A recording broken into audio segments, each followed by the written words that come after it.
Então, bom dia para todo mundo. Hoje a gente vai começar nosso sexto encontro, né?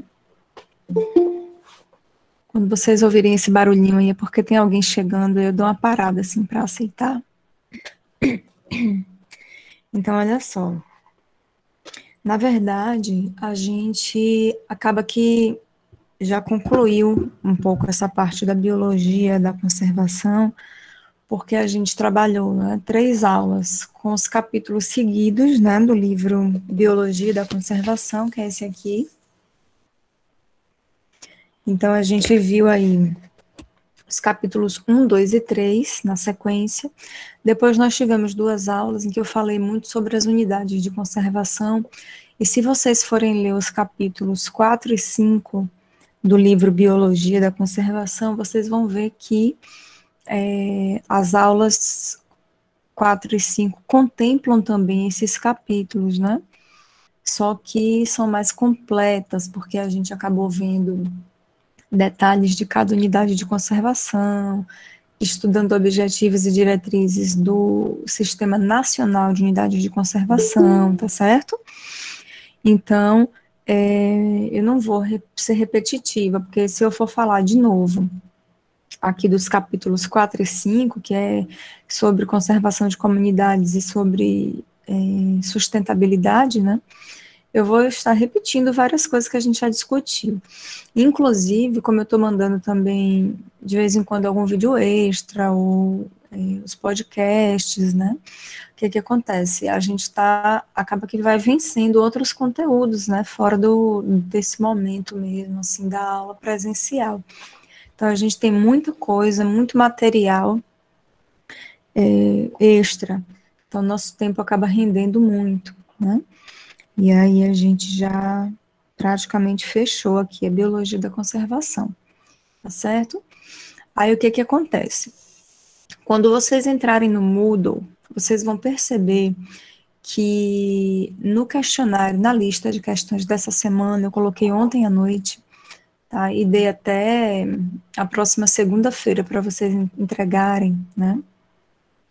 Vocês vão ver que tem 10 questões lá. Por quê? Porque na semana passada vocês não responderam nenhuma questão, porque a gente não tinha concluído os slides, tá?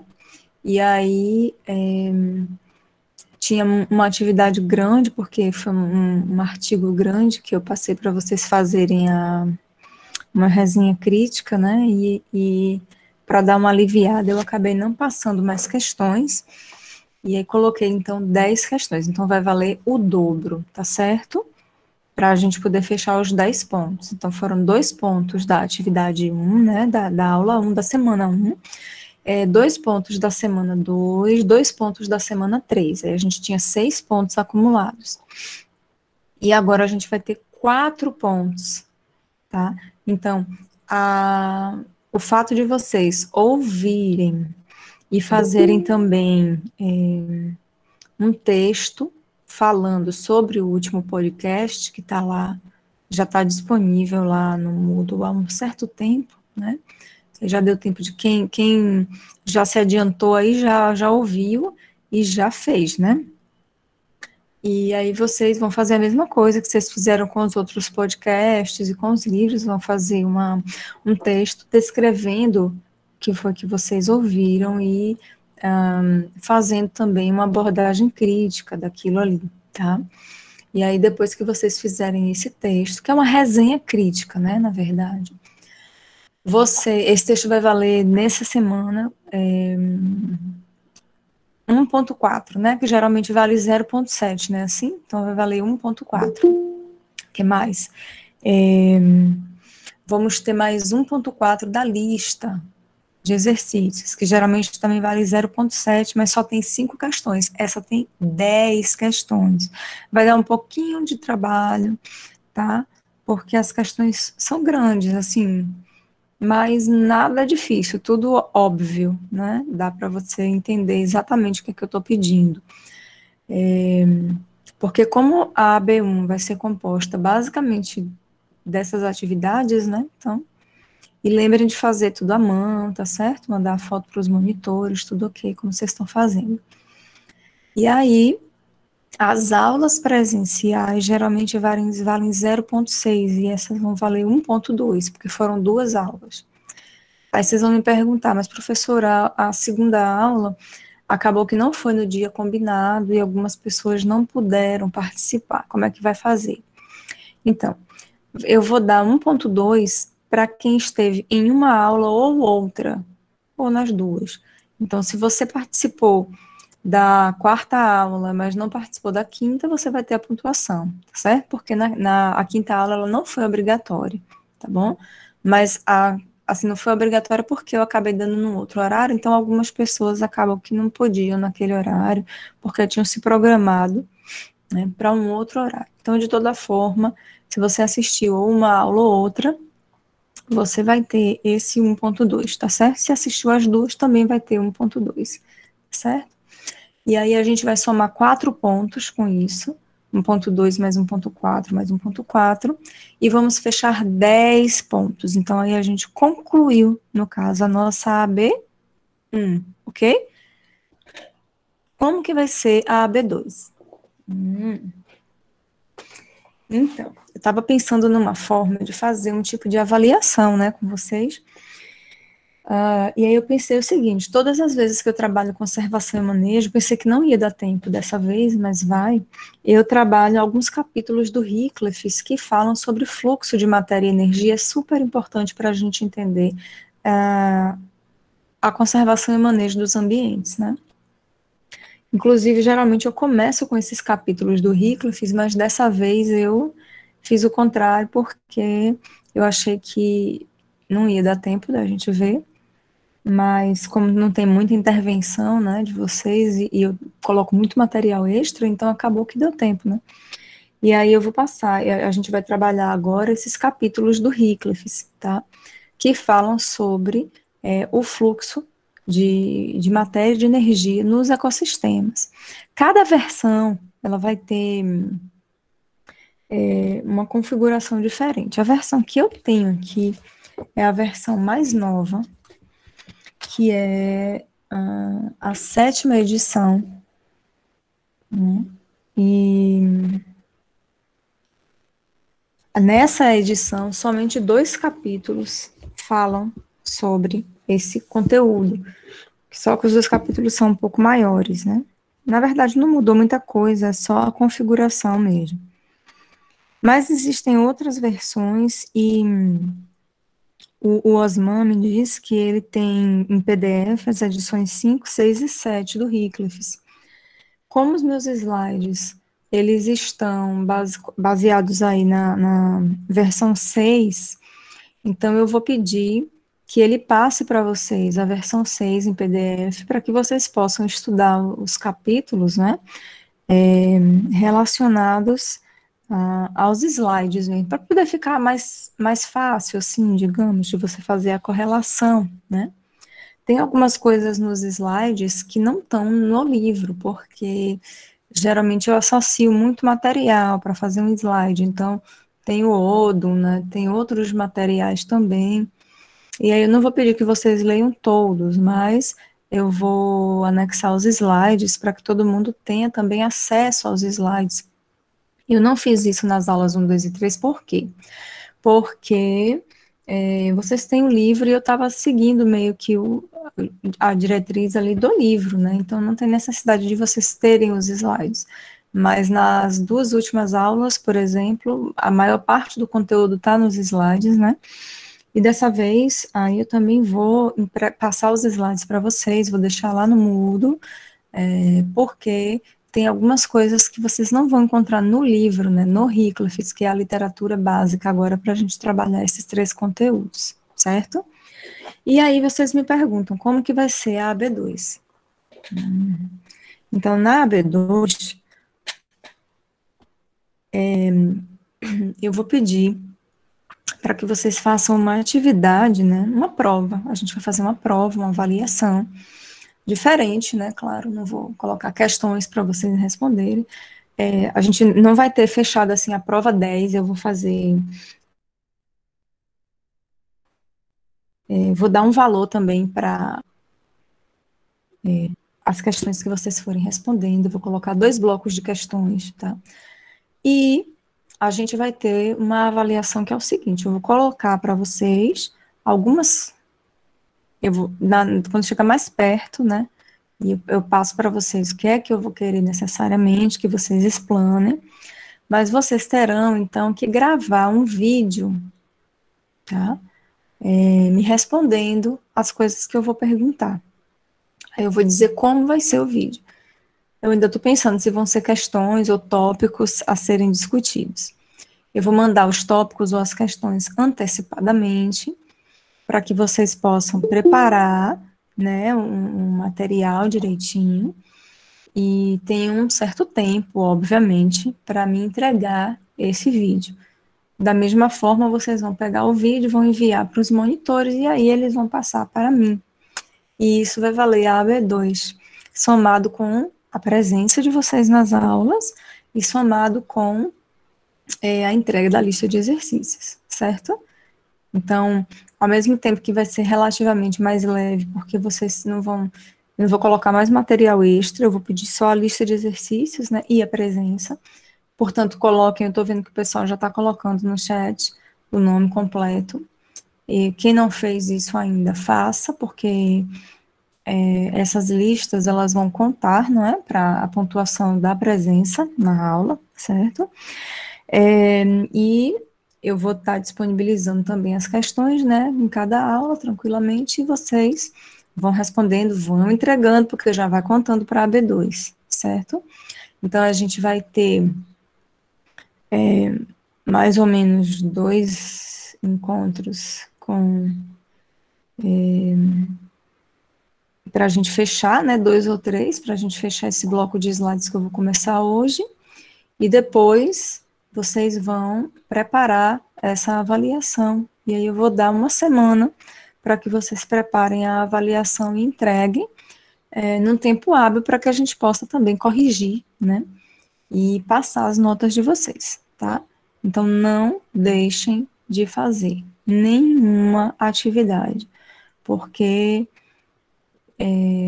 se vocês precisarem fazer qualquer reavaliação ou prova final, aí a gente já vai, né, estender mais e acabar até passando das semanas que eu programei, tá certo? E aí eu vou passar também, né? Aí eu vou fazer, para quem ficar na reavaliação ou na final, a gente vai fazer prova oral, tá certo? Aí cada um vai ficando ali comigo e vai me dizendo aí, eu vou fazendo as perguntas e a pessoa vai me respondendo. A gente liga as câmeras, eu marco um horário específico com as pessoas que ficarem, para a gente conversar sobre as questões, né? Então, acho que, conhecendo um pouco vocês, eu acho que vocês vão preferir realmente não chegar a ter esse momento, né? Embora não tenha nada demais, né? Tá certo? Então, alguém tem alguma dúvida em relação a isso? Ficou tudo claro? Ótimo. Ninguém disse nada, né? Quem cala consente. E agora eu vou seguir trabalhando, então, os slides, tá? Vou mostrar para vocês. Olha, Janiele, tudo claro, claríssimo, né? Tudo bem. Vamos trabalhar, então, aí esses capítulos do Hyclifes, tá? Que falam sobre o fluxo de matéria e energia nos ecossistemas. Por que eu vou falar disso, né? Porque quando a gente fala num ambiente que está em desequilíbrio, que precisa ser conservado e manejado, a gente precisa, né, entender como que esse ambiente está estruturado ecologicamente, como estão as relações ecológicas, como está a produção desses ambientes, né? Porque é nas relações ecológicas que são, na verdade, produzidos aí tanto a energia, né, como ciclada a matéria, e a manutenção da vida, ela se dá justamente por conta dessas relações, né? Então, quando você tem uma queda de produtores, por exemplo, no ecossistema, você vai ter uma queda da produção de energia, Porque quem faz fotossíntese e transforma energia luminosa em energia química são os produtores, né? Então, se a gente devasta uma floresta, a gente está fazendo o quê? Retirando os produtores do sistema. Então, quando a gente retira os produtores ou parte deles do sistema, a gente reduz a quantidade de energia que vai sobrar para passar para todos os outros seres vivos. Então, não é só uma questão da gente ter tirado árvores, da gente ter deixado um ambiente mais desagradável visualmente, e da gente ter reduzido a área em que os animais, né, podem realizar o seu nicho ecológico. Não é só isso, não. Existe também a questão de que você está retirando o potencial daquela área de produzir energia. Porque quem produz energia são os produtores, né? Obviamente, a gente tem 3 categorias, né, de seres vivos, tá, que fazem, desempenham um papel, né, nas teias e cadeias alimentares. São os produtores, aqueles que transformam a energia luminosa, né, do sol, ou muitas vezes a energia química também, né, porque existem os quimiosintetizantes que vivem em zonas abissais, que não tem muita luz, ou luz nenhuma, mas em geral são os fotossintetizantes que fazem isso, principalmente nos ambientes aqui aos quais a gente tem acesso, né. Então, o que eles fazem? Eles transformam a energia do sol em energia química, né? É uma coisa impressionante, né? Eu fico bestificada, assim, com isso. Eu acho uma coisa incrível. Então, através da luz, né? Eles usam a energia da luz para incorporar o carbono do gás carbônico que eles absorvem através dos estômatos, né? Aqueles estômatos que a gente viu lá em morfologia, anatomia vegetal, né? Então, eles incorporam o gás carbônico através dessas estruturas e eles ligam o gás carbônico um ao outro, né? Encadeiam essas moléculas para formar moléculas orgânicas, né? Para formar aquilo que realmente constitui o ser vivo através de ligações químicas novas. E de onde vem a energia? Para que essas novas ligações químicas aconteçam e formem matéria orgânica a partir de um componente inorgânico, né, que é o gás carbônico. Essa energia vem de onde? Vem da luz, né? Então ela absorve a luz, transforma a luz, né, usa a força da luz para realizar ligações químicas que transformem a matéria. E essa força, ela não desaparece, ela fica presa, ela fica. Não estou aparecendo, não estou compartilhando, não, nenhuma tela ainda, viu? Essa força, ela fica associada ali nas ligações químicas, tá? E em determinado momento, pode haver um rompimento disso, quando, por exemplo, a gente se alimenta de um vegetal, quando um consumidor primário se alimenta desse vegetal, ele quebra essas moléculas, e aí quando ele quebra essas moléculas, né, quimicamente, a partir dos seus sucos gástricos e tudo mais, essa energia que estava ali dentro, ela é liberada, e agora aquele ser vivo pode usar aquela energia que veio do sol e que estava ligando esses elementos químicos, para quê? Ele pode usar essa energia para falar, para pensar, no nosso caso, né, os seres humanos, para realizar todo tipo de atividade física, né? E em busca do alimento, subir, descer, brincar, se reproduzir. Então, toda essa energia que a gente despende no dia a dia, ela vem, em última instância, da luz, né? Então, a gente pode dizer, na verdade, que é a luz que nos movimenta, né? Nós somos seres de luz, nós funcionamos a partir da luz, né? É a energia da luz que, associada aos elementos, né, químicos, proporciona essa vivência para a gente das atividades cotidianas e diárias, proporciona essa energia para que a gente movimente essa matéria, tá certo? Então a gente precisa entender isso daí. A matéria sempre existiu, tá? assim, a matéria que sempre existiu no nosso planeta e a que sempre existirá. Não vem matéria de fora. Então é a mesma matéria que formou os dinossauros, que formou o Dom Pedro II, né, que formou quaisquer organismos ao longo do tempo de vida no nosso planeta, é a matéria que nos forma hoje. A única diferença é que ela está estruturada de outra maneira, mas é a mesma coisa, né? Por isso que a morte é importante nos ciclos vitais, né? Se o indivíduo não morre, então não tem como a vida continuar, porque de onde vai vir mais vida? Se não tem matéria nova entrando no ambiente. Se eu ficar com essa matéria que está aqui me formando para sempre e não morrer nunca, eu não vou dar origem a nada mais, porque não vai poder nascer mais nada a partir do que me forma. E se a gente pensar isso para todos os seres vivos, né, a vida ia estagnar, ela ia parar, porque não ia nascer nada novo, então uma hora ia entrar em equilíbrio total, e o equilíbrio total a gente sabe que é a morte, né? A falta de movimento, a falta de troca é a morte, né? Isso em todos os sentidos da vida, né? E nesse que é energético e da matéria também, né?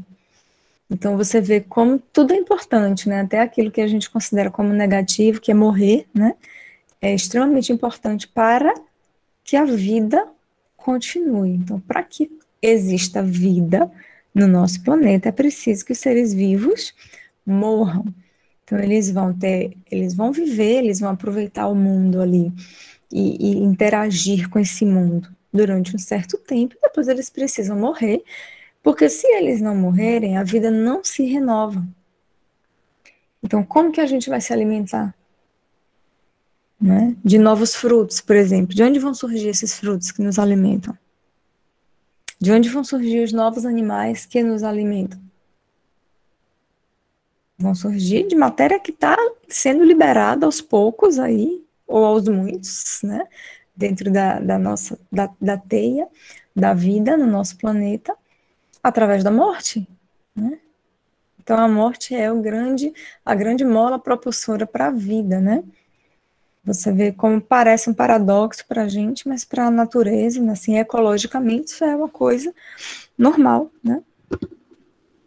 E que acontece diariamente. Então, ninguém está livre da morte, porque a liberdade de viver, né, exige também que uma doação, né, da matéria que ele compõe ali por um tempo, né? E aí, nesse caso, toda a matéria retorna. Mas a energia que está associada à nossa matéria, ela não retorna. Então, quando um ser vivo morre, eu ainda não comecei os slides não, viu, gente? Quando um ser vivo morre, o que é que acontece? Todas as relações, as ligações químicas, elas vão se desestruturar, né, ou a maioria delas, e aquilo vai se degradar, aquela matéria volta para o solo e vai ser reincorporada através de raízes da planta, algum indivíduo da compositor vai comer também, aquilo ali vai transformar aquilo ali. Mas a energia que também ajudava a formar aquele indivíduo, por exemplo, um ser humano que morreu, né? A matéria dele se decompõe. E a energia que estava ligando as moléculas, ela se dissipa. Ela não vai ficar ali perdida no chão, ela não vai ser comida por nada, porque ela é energia, é uma forma de vida, né, composição, né, é uma parte da gente que não é trabalhada aqui nesse sistema. O planeta Terra não reabsorve essa parte. Então, você morre, uma molécula de carbono se separa da outra, porque você está sendo degradado, decomposto. Os seres que são decompositores vão se alimentar disso, mas e isso aqui que unia um carbono ao outro? Essa força que unia um carbono ao outro, para onde que ela vai, né? Então, na hora que esse carbono se separa do outro, que ele é decomposto, essa energia, ela vai para fora do nosso sistema. Ela sai do planeta Terra, não tem como ela ser absorvida pelo planeta. A gente não tem nenhum tipo de relação ecológica, nenhum tipo de reação química que capture essa energia e transforme ela em alguma coisa. Então, ela escapa desse sistema nosso, ela escapa do nosso planeta, e aí a gente não sabe para onde que ela vai, né? Como que ela é reaproveitada no universo, tá? E acaba que é uma coisa muito interessante, né? A gente pensar nessa perspectiva de que a vida em si, né? Quando um ser morre, ele na verdade tem uma parte da matéria dele que é decomposta e uma parte que não é, que nem é matéria, mas que era o que realmente mantinha esse indivíduo vivo, né? E isso dissipa, isso sai do nosso sistema. Se isso sai do nosso sistema, essa energia, não é? E, ao mesmo tempo, sem essa energia, eu não posso ligar os carbonos que ficaram soltos agora lá no solo. Eu estou falando carbono porque a matéria orgânica é feita basicamente de carbono, mas pensem em todos os outros elementos químicos que podem estar ali associados também ao solo. Enxofre, fósforo, magnésio, né? Todo tipo de elemento químico, tá? Que também vai fazer parte da composição do próximo ser vivo ali, que for formado a partir das novas relações. Então, como é que essas moléculas vão voltar a se unir se a energia que mantinha aquele ser vivo, ela foi para um lugar que a gente não sabe onde é? Ela se dissipou, a gente diz que dissipou, né, e se conforma com isso, né? Dissipou, né, ou seja, a gente não conseguiu aproveitar aqui no nosso sistema, no planeta Terra, e ela escapou, saiu do sistema. Para onde ela foi, eu não sei, né? Eu sei que ela não está aqui mais. E é única, né? Esteve ali naquele indivíduo e não vai estar mais em outro indivíduo. Aquela energia ali. Ela é muito pessoal, né? E isso para qualquer ser vivo. Aí, agora eu vou ter que formar outro ser vivo. Eu vou usar a mesma matéria, mas eu vou usar a mesma energia? Não. De onde vai vir essa energia agora para formar esse novo ser vivo? De onde vai vir? Fala aí no chat. Do além? De certa forma, do além, né? Do além-terra, que em geral é do próprio Sol, né? Então, a luz do Sol, ela vai fazer essa, esse input, né? Input é uma entrada, então, ela vai promover o input, a entrada de nova energia única e exclusiva que o Sol acabou de produzir.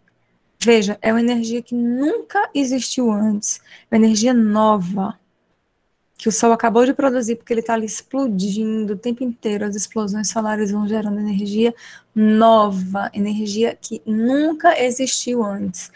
Essa energia sai do Sol, passa por todo o vácuo do universo, chega até o planeta Terra, ultrapassa a atmosfera, passa pelas nuvens, é refletida, é refratada, é uma loucura, bate no solo, uma parte é absorvida, né, fica tudo quente. E aí uma parte dela vai ser usada, né, para energizar essas moléculas que estão soltas, dissipadas, porque algum ser vivo morreu, e para reorganizar essas moléculas de uma forma totalmente nova e única e gerar um novo ser vivo, que é diferente de todos os outros seres vivos, ainda que sejam da mesma espécie, né? Então, se a gente for pensar até em gêmeos, né, da espécie humana, a matéria que os forma e o impulsionamento e a forma como essa matéria se organiza, ela é igualzinha, né? Gêmeos idênticos, né? Porém, a energia que é usada para ligar essas moléculas não é a mesma para os dois. Né?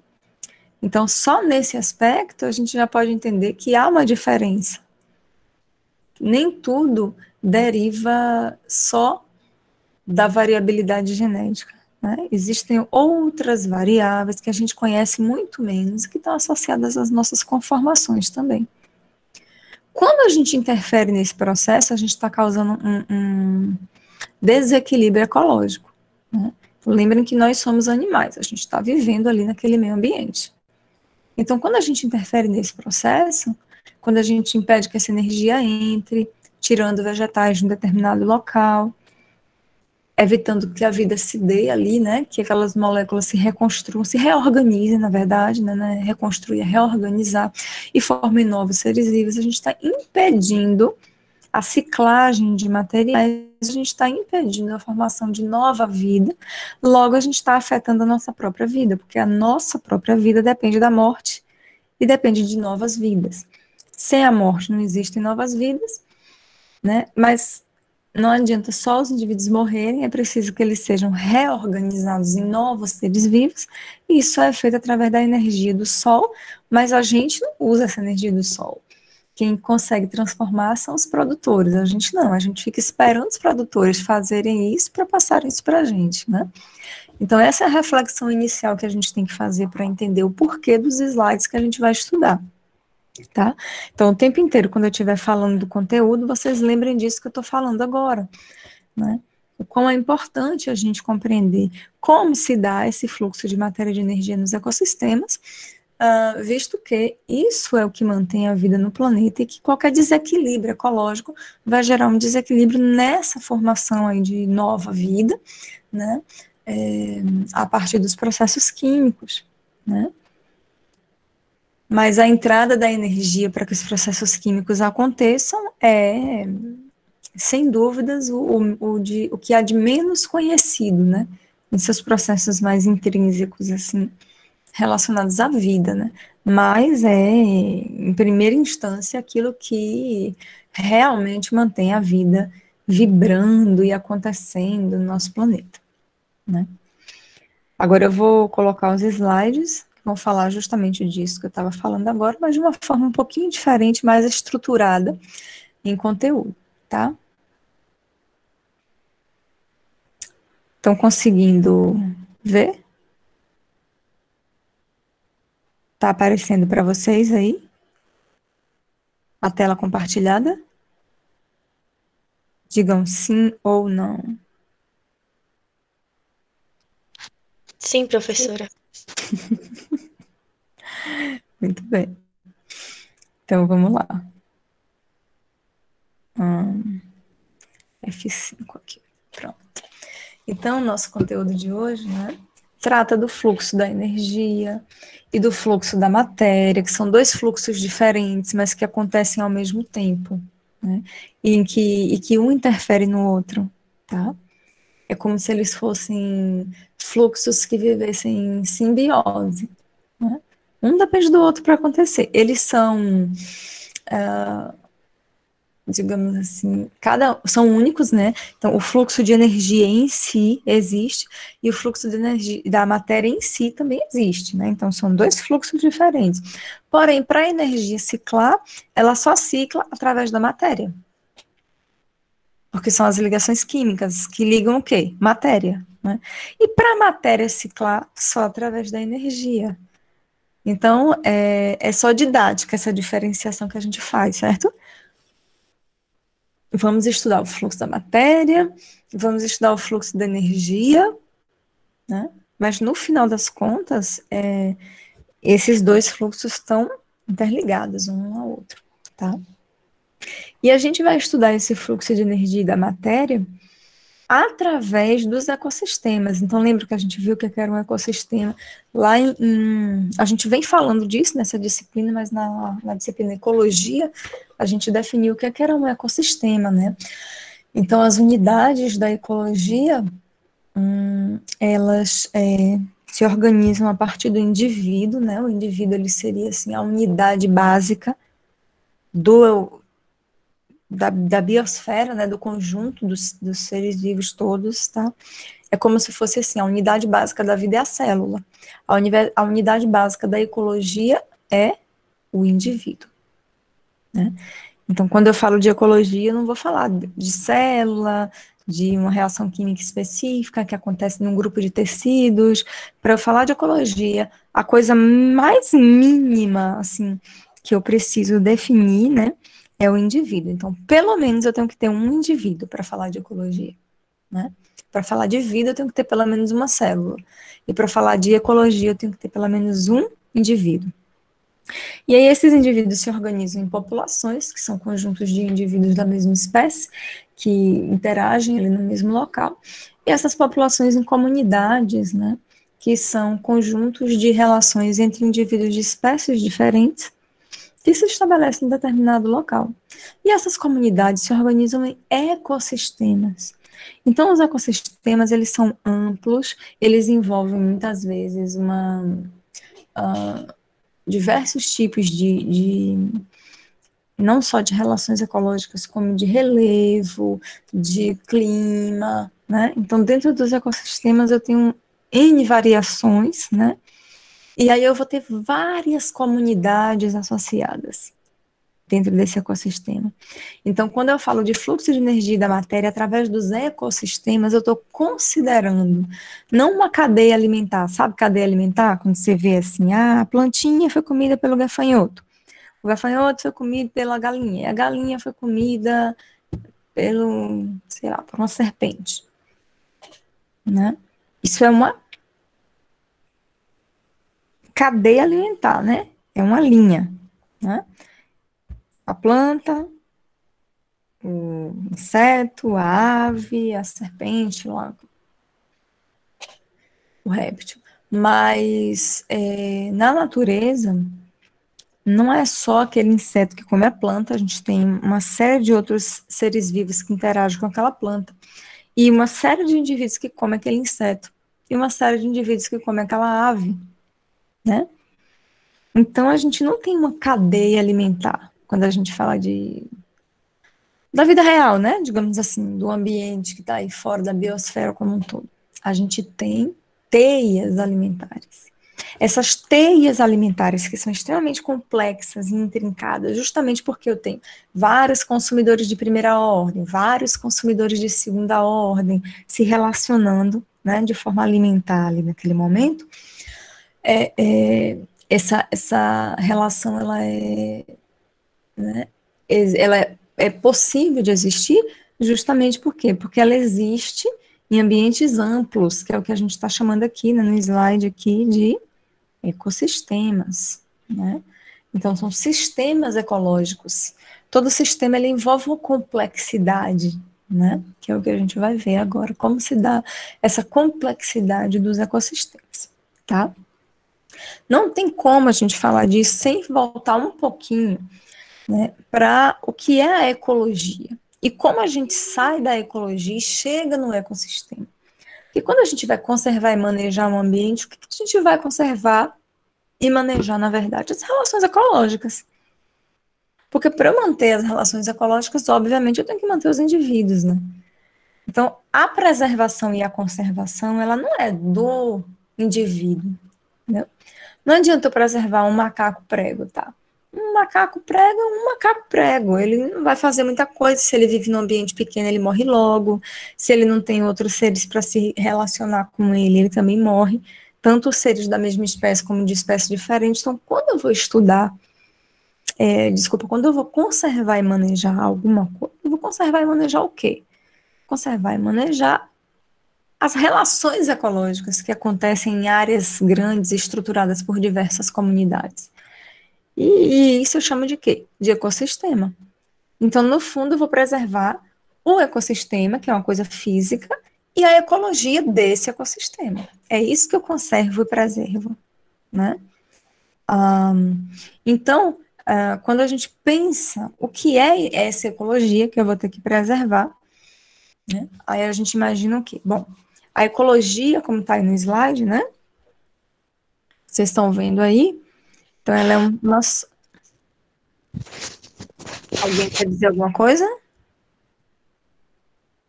Acho que alguém está com o microfone ligado aí. Não? Tá. Então, a ecologia, né, ela é esse somatório dos seres vivos, tá vendo aqui, organismos, então, seres vivos, é o meio biótico. Então, quando eu falo meio biótico, ambiente biótico, eu tô falando de quem? Dos seres vivos, tá? E somando a esses seres vivos, os seres não vivos, né? A estrutura que mantém esses seres vivos, na verdade, que é o ambiente físico, que eu chamo de meio abiótico. Então, a ecologia é do meio biótico mais o meio abiótico, só que assim, não é só a estrutura física. Os animais, as plantas, os fungos, as bactérias, os protocistas, os indivíduos ali, e a água, o solo, o ar, é isso também, mas é primordialmente como um se relaciona com os outros. Então, o foco da ecologia é o ser vivo. O ambiente físico é o que dá possibilidade do ser vivo desempenhar o seu nicho ecológico e continuar vivo. Por isso que ele é importante. Então, a ecologia estuda como esse ser vivo se relaciona com outros seres vivos, iguais ou diferentes a ele, com o ambiente físico, que não tem vida, mas que mantém a vida. Tá? Então, quando eu penso em ecologia, eu penso em como estudar a estrutura e o funcionamento dos organismos, né? E em como essas espécies se distribuem geograficamente. Ou seja, o ambiente físico é que está aí associado a esse conceito de distribuição geográfica, tá? Então, aí a gente tem uma definição mais ampla do que seria ecologia e do que a gente está propondo aqui, né, nessa disciplina como objeto a ser conservado, preservado, manejado, né? Então, não é tão fácil você fazer conservação e manejo de um ambiente, você precisa entender a ecologia daquele ambiente, ou seja, como os organismos estão estruturados, como eles funcionam dentro do seu nicho ecológico e como eles estão distribuídos geograficamente, onde que eu vou encontrar esses organismos, né? Então, aí, eu defino o meu objeto de estudo da conservação e manejo, né, de recursos naturais. E essa ecologia se dá, né, numa associação de plantas com o clima, que eu chamo de bioma. Por mais que existam animais ali dentro, como eles se movimentam muito, eles têm uma dinâmica de vida muito mais dinâmica do que as plantas, né? As plantas são comparadinhas ali, elas são fixas, né? Elas não são indivíduos nômades, né? Elas ficam quietinhas e quando você chega num ambiente, é a primeira coisa que você vê, né? Se você for observar as descrições das cartas que os portugueses faziam para o rei, né? Pero Vaz Caminha, né? Escrevia muito a respeito do que ele viu no Brasil logo quando ele chegou.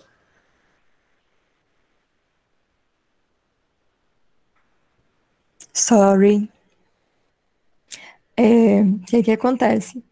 Ele, quando fazia as descrições das suas cartas, né? Ele falava de quê?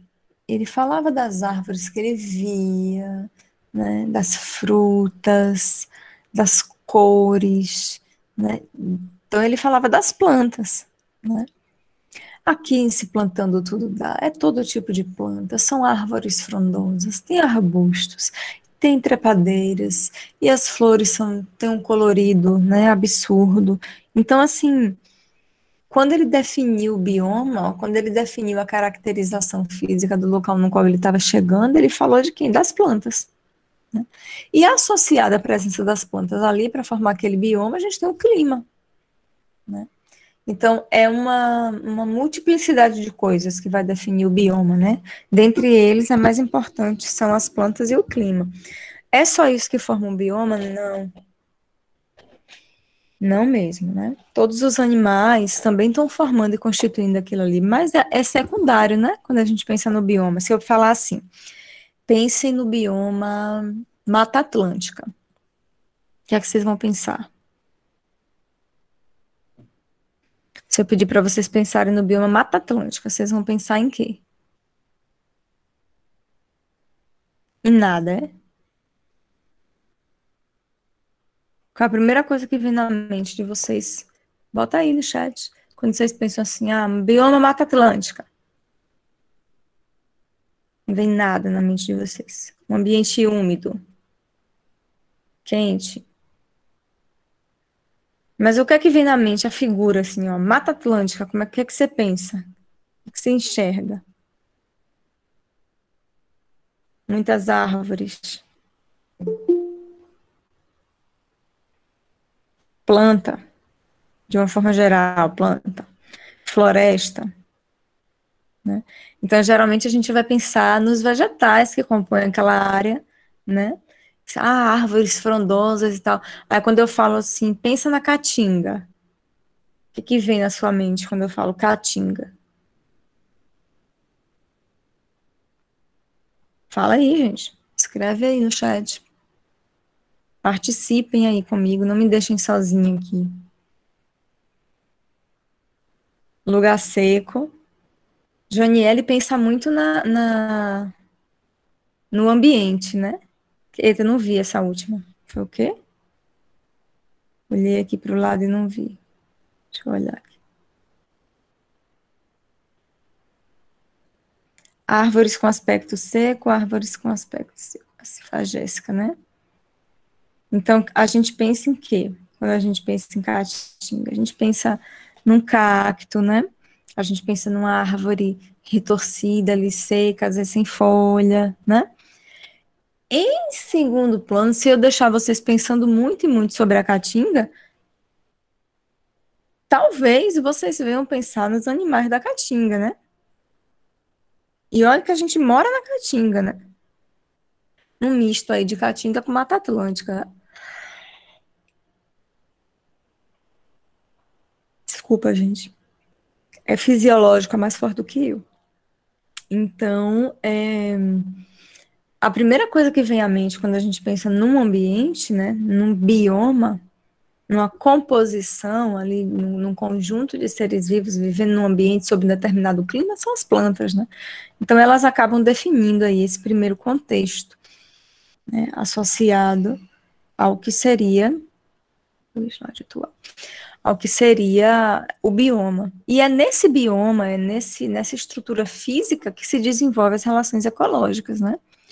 E os organismos, como eu já falei, eles são a entidade funcional da ecologia.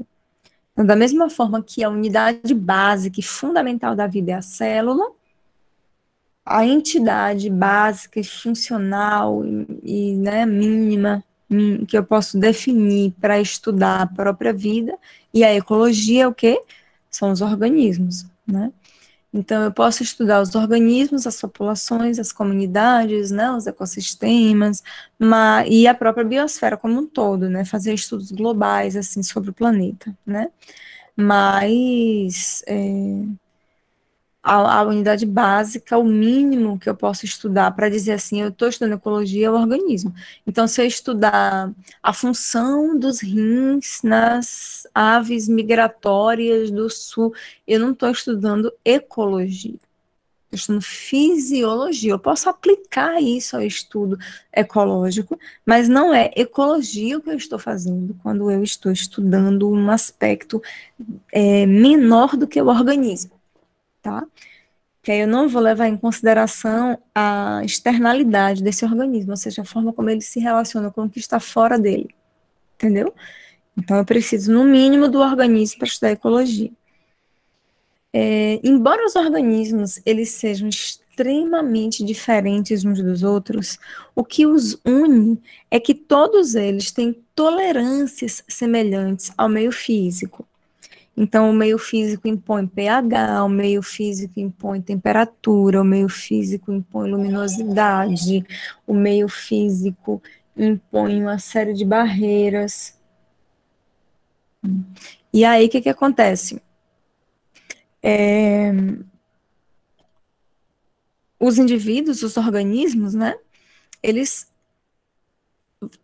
têm que viver, né, dentro de um espectro de tolerância, né? O que eu estou falando?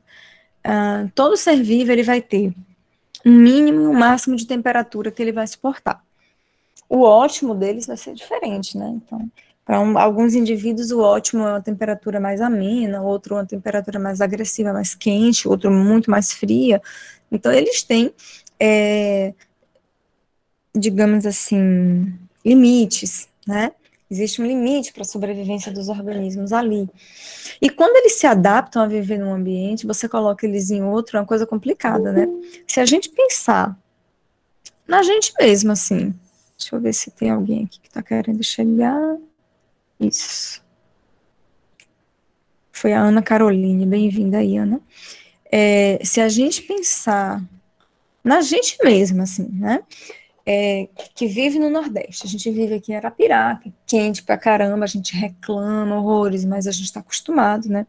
Eu não sou nativa de Arapiraca, sou da Bahia, vocês sabem, mas até na Bahia, assim, eu morava em Feira de Santana e eu me dava muito mal até com o clima de lá, eu tinha muita alergia, muita crise de rinite alérgica. Até hoje, quando eu vou para lá, eu sinto.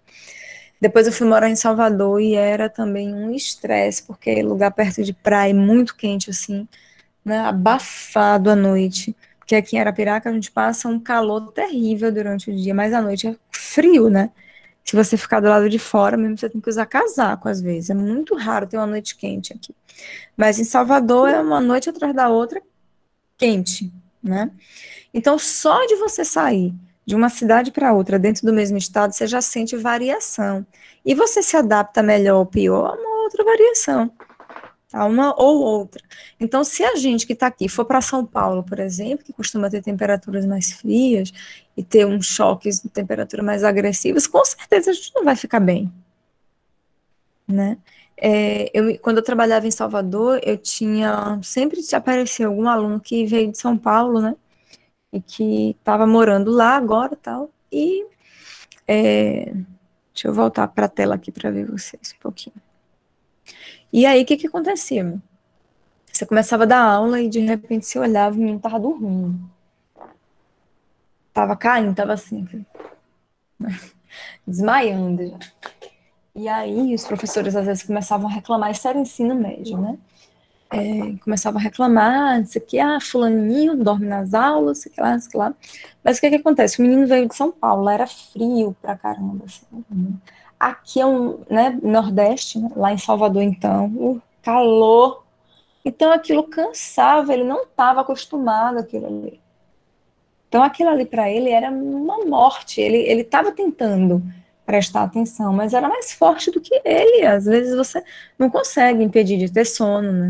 Não tenho sono e estou dormindo na sua aula porque é um desrespeito a você. É porque, na verdade, naquele momento, eu realmente não estou conseguindo, né, me concentrar, abrir os olhos. É uma coisa que vai além da vontade, né, da pessoa.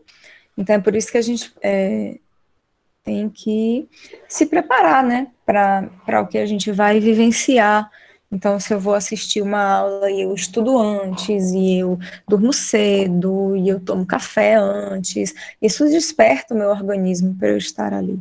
Mas se eu estou num ambiente totalmente diferente do que eu costumo estar, ou mais quente ou mais frio, né, a mesma coisa da gente se sair daqui e for morar em São Paulo, né, nossa, para acordar é uma dificuldade, um frio de doer os ossos, e eles lá estão achando que tá um dia ameno, maravilhoso. Você pensa, meu Deus, quando vai vir o dia frio, né? Eu vou sobreviver, né?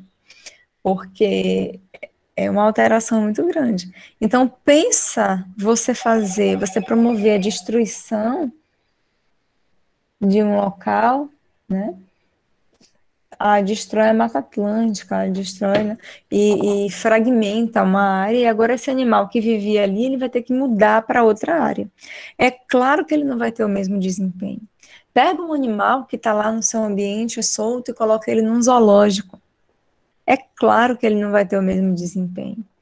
Então, são esses os problemas que a gente vai enfrentar quando a gente está falando de conservação e manejo, entendeu? A gente está, às vezes, lidando com ambientes que sofreram impactos, que se transformaram, e agora os indivíduos que estão ali, eles não são os mesmos.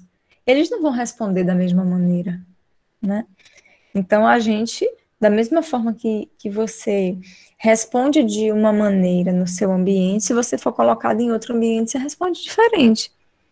Talvez até você tenha uma facilidade maior, por exemplo, de aprender se você for para um ambiente como São Paulo, não porque lá tenha algum tipo de mágica ou que o ensino lá seja melhor, mas o ambiente deixa você mais tranquilo. Por mais que você acorde mais tarde ou que o frio te incomode, você consegue raciocinar melhor. Já outros não, né? Vão conseguir raciocinar melhor aqui, mas porque já nasceram aqui, né, e já estão acostumados com isso desde sempre. E aí, quando você tira esse indivíduo e coloca em outro ambiente, aí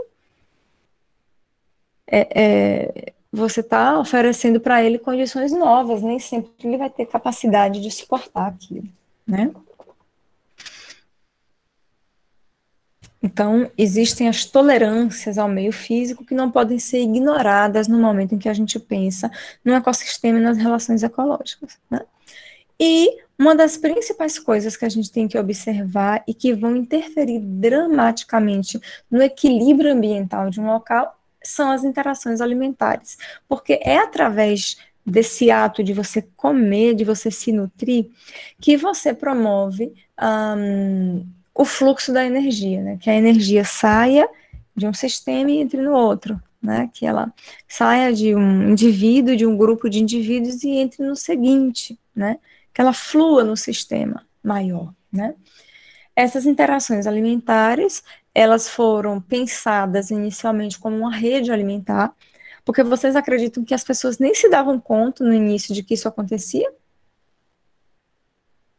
Isso é recente, essa ideia de que existiam seres vivos que compartilhavam entre eles, através da rede alimentar, a energia e a matéria. Para a gente hoje, isso é óbvio, porque a gente já ouve dizer desde sempre, né? Que é assim.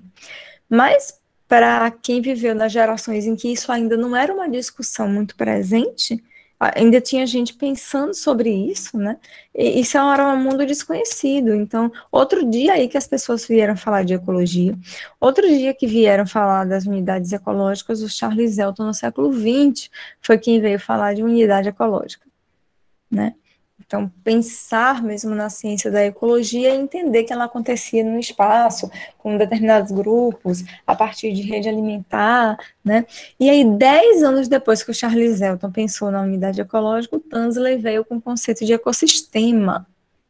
Então, tudo isso é muito novo, tudo isso é muito recente na história da humanidade, né? E surgiu como uma necessidade por conta do impacto, né, que a gente está causando no ambiente.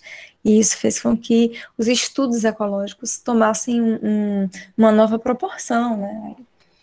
Bom, daí eu coloquei para vocês, né, depois dessa breve introdução, algumas questões diretivas, ou seja, questões que vocês precisam responder para que isso impulsione vocês, né, para o que a gente vai discutir mais para frente. Então, o questionário dessa atividade vai ser esse daí. Eu tenho 5 questões aí, no final eu tenho mais algumas questões, tá? E essas questões diretivas vocês deverão responder da mesma forma que fizeram com as outras e mandar para os monitores, tá bom? Então, a primeira questão diz assim: qual a relação termodinâmica que ocorre nos ecossistemas terrestres e aquáticos? Então, aí vocês vão pesquisar, vocês vão ver nos capítulos do Recliffe, que os monitores vão disponibilizar para vocês, a Amanda e o Osman, tá? Eu gosto muito da versão 6, viu, Osman e Amanda? Vocês passem essa versão para os meninos. Inclusive, essas questões foram feitas com base na versão 6. A versão 7, alguns slides de ecologia já foram na versão 7, mas para conservação e manejo, por exemplo, eu nunca usei a versão 7. Vou usar na próxima. Então, uma coisa importante é a gente entender a termodinâmica, a gente vai falar disso agora, né, já. Vamos falar sobre a produção primária. Então, o que é que eu estou perguntando na segunda questão? Como a produção primária liga a fonte de energia externa às redes tróficas? Quem é a fonte de energia externa às redes tróficas? Deixa eu ver aqui se alguém sabe me dizer isso. Quem é a fonte de energia externa às redes tróficas?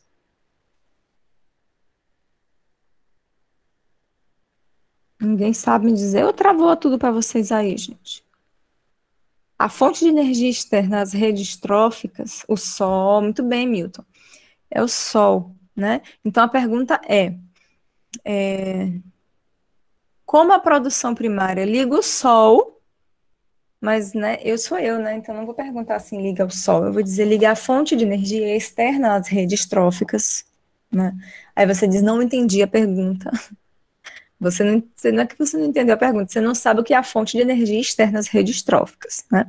Então, como a produção primária liga o Sol aos últimos níveis das relações nutricionais e ecossistemas, ou seja, quando a gente, ecossistêmicas, né? Quando a gente tem uma teia de relações, a gente tem quem?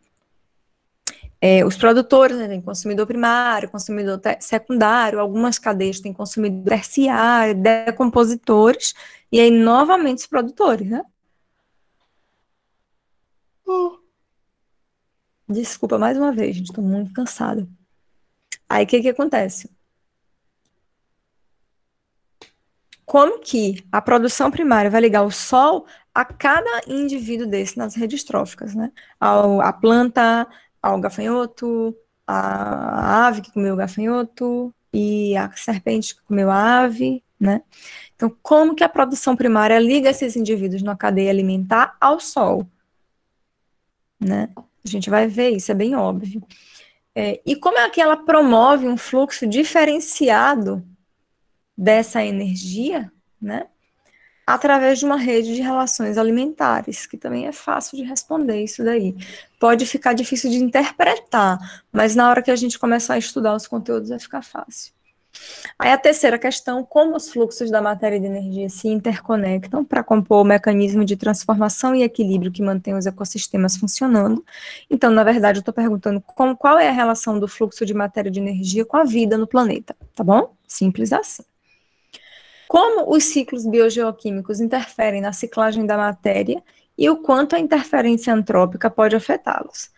Né? Então, qual a importância para a vida, né, dos ciclos biogeoquímicos e como é que o ser humano e suas atividades impactantes estão interferindo nesses ciclos biogeoquímicos. Os ciclos biogeoquímicos a gente vai ver em outro momento.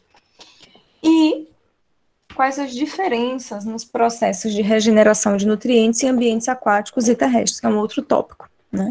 Regeneração de nutrientes em ambientes aquáticos e terrestres a gente vai ver ainda mais para frente, tá?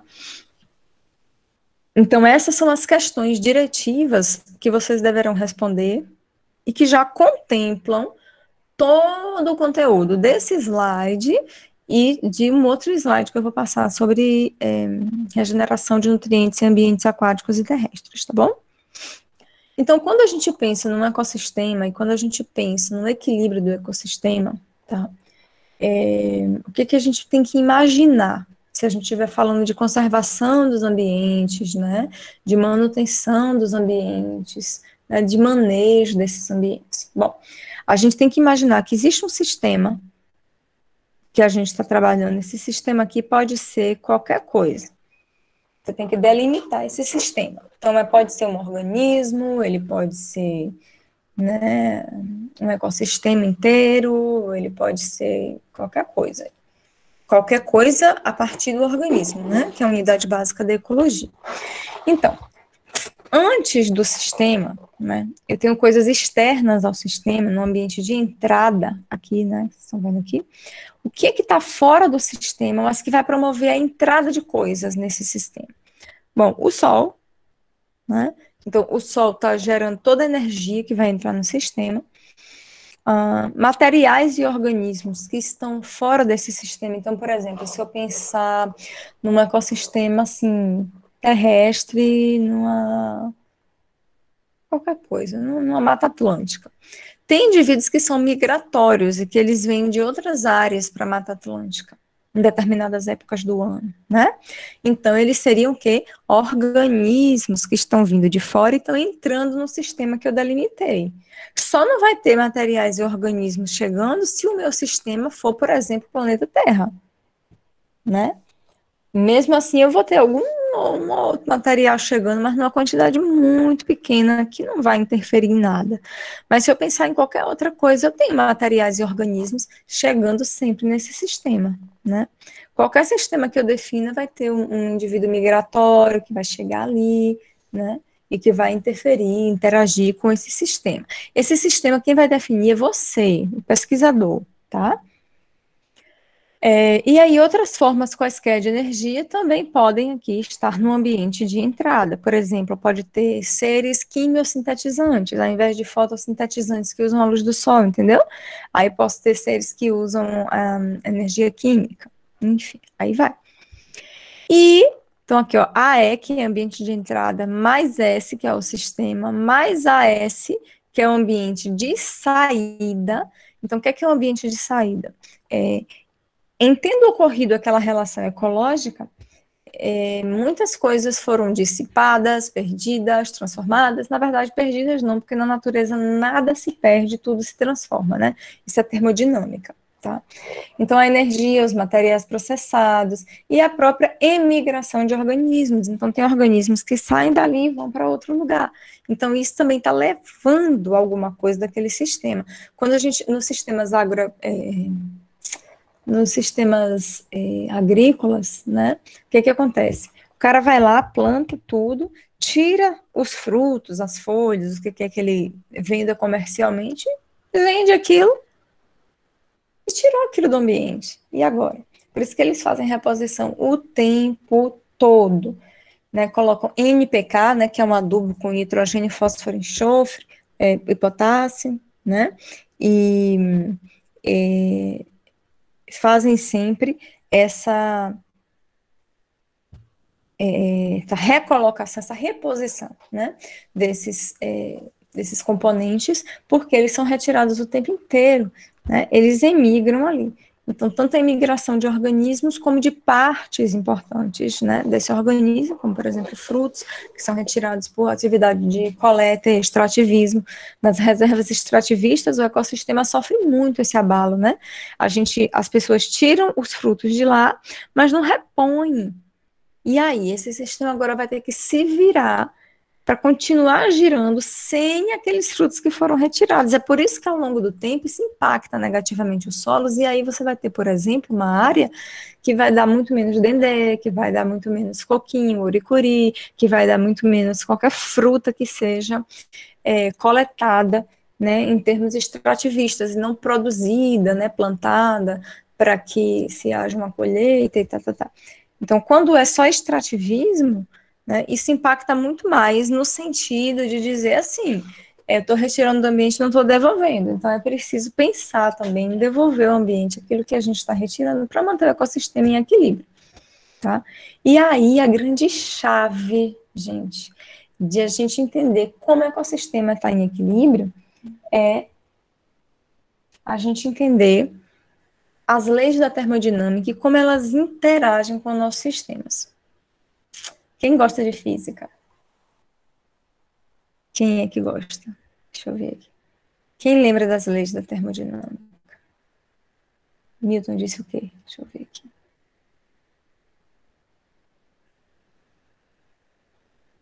Não, foi Amanda. Que nostalgia esses slides. Quem gosta de física? Quem gosta? Fala eu? Ninguém. Muito bem. Né? Quem lembra de termodinâmica? Primeira e segunda leis da termodinâmica. Gostar de física, vixe, kkkk. Não gosto. Tá, esquece a pergunta, né? Vamos passar adiante. Né? Não foi uma coisa interessante fazer essa pergunta, realmente.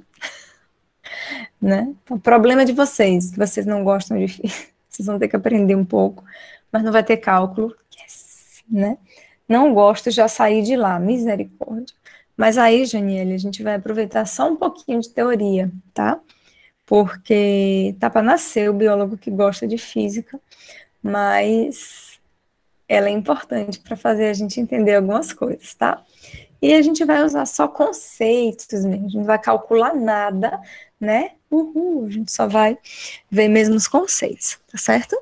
Então, o primeiro conceito da termodinâmica é o conceito que vai impulsionar, não é, a primeira e a segunda lei, porque ó, a primeira lei começa assim, ó, a energia pode blá, blá, blá, blá, blá, blá. Aí a segunda lei tem nenhum processo que implique numa transformação de energia, né, ou energética. Então não adianta eu dar uma olhada na primeira lei, na segunda lei da termodinâmica, sem saber o que é energia, né? Então o que seria essa bendita energia. Então, presta atenção, o que é energia? Energia é a capacidade de realizar trabalho. Entendeu? Então, a energia, ela é uma capacidade. Capacidade de quê? De realizar trabalho. Esta capacidade pode se manifestar sob diversas formas. Radiação eletromagnética tem energia, porque é capaz de realizar trabalho. Energia potencial ou incorporada.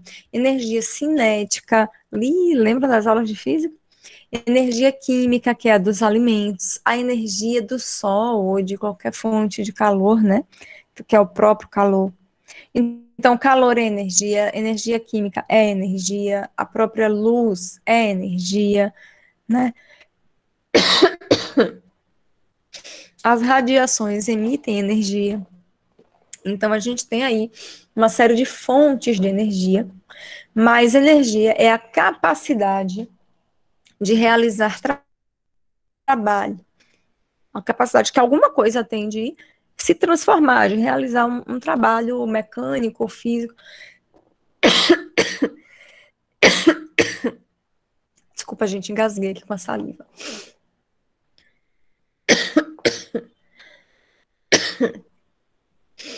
Ai, coisa horrível.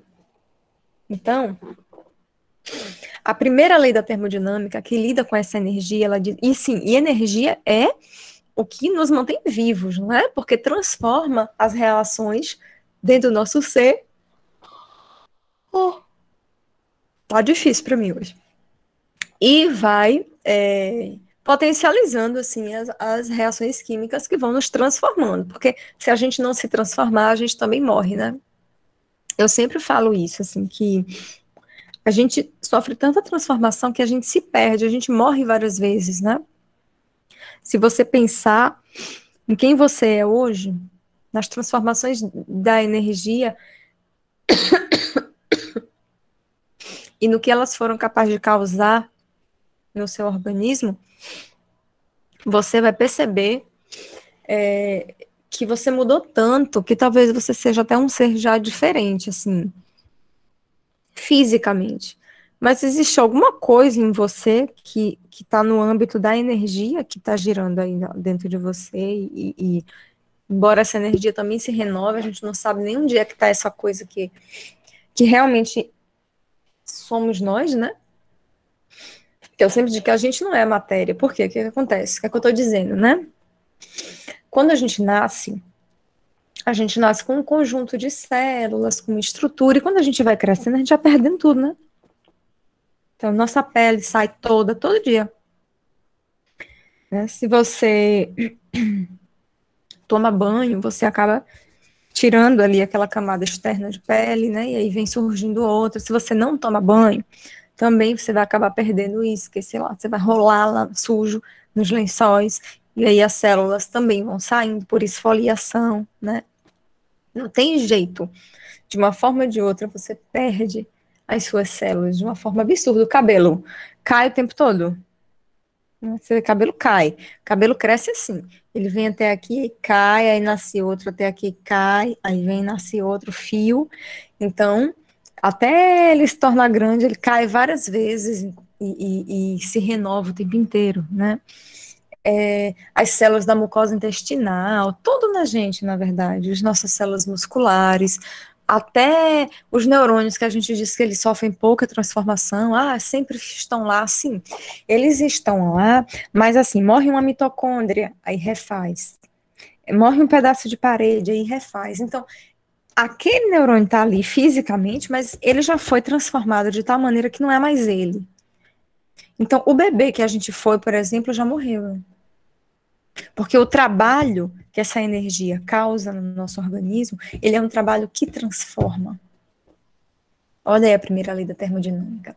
A energia pode ser transformada de um tipo em outro, mas não pode ser criada e nem destruída. Então a vida é uma transformação. Né? Isso é até assim, meio, né, transcendente de você imaginar, né? Porque a vida ela promove isso, né? Uma transformação energética, uma transformação física, né? estimulada por essa transformação energética. E a gente não pode criar nada, nem destruir nada. Nós somos feitos única e exclusivamente de transformações, né? Então, a gente acha que a gente é muito importante porque a gente cria coisas e a gente destrói, e quando, na verdade, a gente nem cria nem destrói, a gente só transforma. E isso nem vem da gente, né? Isso vem do que nos forma, né? E é uma lei física que está acima da nossa vontade. Então, aqui a gente queira ou não, as coisas vão se transformar e a gente mesmo vai se transformar, né? Em que aí a gente pode interferir, mas que a gente vai se transformar, vai, inclusive fisicamente e muito, né? Chega um determinado ponto em que as características da gente começam a se alterar, a gente começa a se transformar, porque a gente não consegue mais realizar um trabalho tão eficiente como que a gente realizava quando a gente era mais jovem, por exemplo, né? E o que que acontece? Aí a gente entra na segunda lei da termodinâmica, que diz o seguinte: nenhum processo que implique numa transformação energética ocorrerá espontaneamente, a menos que haja uma degradação de energia de uma forma concentrada em outra, então de uma forma, né, mais organizada para uma forma desorganizada, e toda vez que eu saio de uma estrutura mais organizada para uma menos organizada, o que que acontece? Essa transformação não vai ser 100% eficiente, então a entropia é uma medida de energia não disponível. O que é que eu estou falando? Deixa eu voltar aí para ver vocês explicar isso. Vocês já ouviram dizer que na natureza nada se perde, nada se cria, tudo se transforma, não é já? Pois é. Com a energia é assim, porque a energia é da natureza, então ela não se perde, ela não se cria, ela se transforma. Eu não posso destruir energia, eu não posso criar energia, mas eu posso transformar. Eu posso transformar a energia do sol em energia elétrica, né? Inclusive, a energia solar hoje é a pegada do momento, né? Eu posso transformar a energia da água em energia elétrica. Eu posso transformar uma energia em outra, né? Mas eu não posso criar nada. Só que quando eu transformo uma energia em outra, olha que coisa. Eu sempre perco alguma energia. Então, é assim, eu tinha um tipo de energia, transformei em outro, perdi um pouco de energia, uma parte eu reaproveitei, mas uma parte já foi embora, saiu do sistema. Aí eu pego essa energia aqui agora, que está aqui nesse ponto 2, e vou transformar em outra, em outra. E cada vez que eu retransformo, eu tenho uma perda, tá? Uma hora ela vai chegar no zero, acabou. E agora? O que é que vai ter que acontecer? Vai ter que entrar mais energia de algum lugar. Geralmente é de onde que vem essa energia aqui no nosso sistema? Do Sol, né? Então ela entra pelos produtores, vai para os consumidores primários, vai para os consumidores secundários, às vezes vai para os consumidores terciários, e aí já é difícil ter os quaternários, é quase impossível você passar da quinta ordem de consumidores no planeta Terra. Porque quanto mais um consumidor vai para frente da cadeia, o que é que eu estou dizendo? Quando você tem consumidor de primeira ordem, é fácil. Agora, de segunda ordem, ele é um consumidor maior que vai comer mais consumidores de primeira ordem. De terceira ordem, ele é um consumidor maior, né? Geralmente ele é maior em tamanho mesmo, e ele precisa comer muito mais consumidores de segunda ordem para viver. Então, se a gente pensar em termos de massa, um gafanhoto ele precisa comer muito menos, né, massa, muito menos, tantos quilos de matéria orgânica, muito menos do que uma galinha precisa comer de gafanhoto para poder sobreviver, entendeu? Não em quantidade de gafanhoto, tô falando em quantidade de massa, né? Então, cada vez que eu vou ampliando a minha cadeia, mais vai ficando difícil para o último consumidor se alimentar, né? Então, se a gente tem um tubarão, ele é um predador topo de cadeia, né? Quer dizer, ele não tem outros predadores, ele não tem predadores, né? Teoricamente, ele pode morrer de vírus, bactéria, idade, doença, mas por ser comido por outro animal, não vai rolar, né? Ele é um predador topo de cadeia. E aí esse predador, ele precisa comer indivíduos com um certo tamanho, em uma grande quantidade, nem sempre ele vai achar isso nos mares, né? E por isso que a população de tubarões não é assim imensa, ela é controlada pela quantidade de recursos que tem ali. Olha como a natureza é incrível, né, gente? Ela organiza o tamanho das populações a partir da quantidade de alimento que tem disponível ali. Então, ela não vai ter uma explosão de tubarões no mar. A menos que exista uma explosão dos peixes dos quais os tubarões se alimentam, e aí eles possam se alimentar com mais facilidade. Então, enquanto tiver tudo sob controle, a gente não vai ter populações sendo destruídas, né, aumentando assim de uma forma exorbitante, né, grandiosa. Não, a gente vai ter uma estabilidade, um equilíbrio ali, entendeu? E isso são as leis da termodinâmica que nos ajudam aí, no caso, a compreender. Então, não é difícil. Então, vou repetir. A primeira lei da termodinâmica é a lei da conservação da energia, e diz que a energia pode ser transformada de um tipo em outro, mas ela não pode ser criada, ela não pode ser destruída. É como dizer que na natureza nada se cria, né? Tudo se transforma. Né? Nem destruir, nem criar eu posso. Né? Nada se perde, que é destruição, né? Nada se cria, tudo se transforma. Isso é a primeira lei da termodinâmica.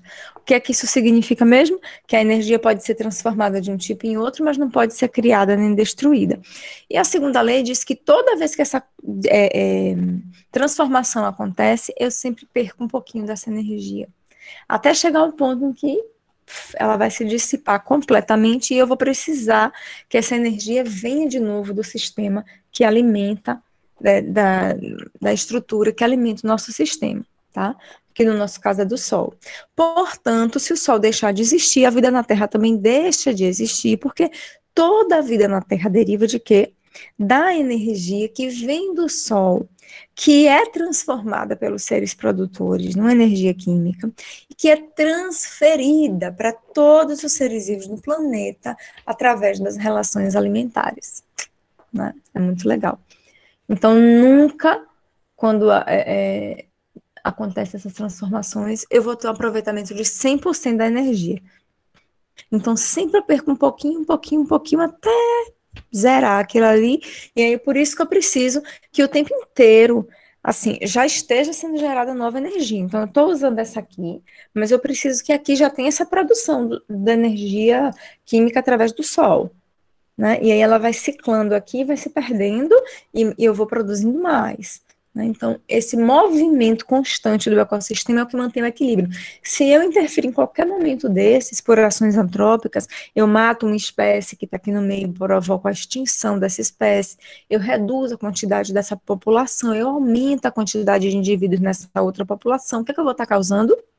Um mega desequilíbrio. Né?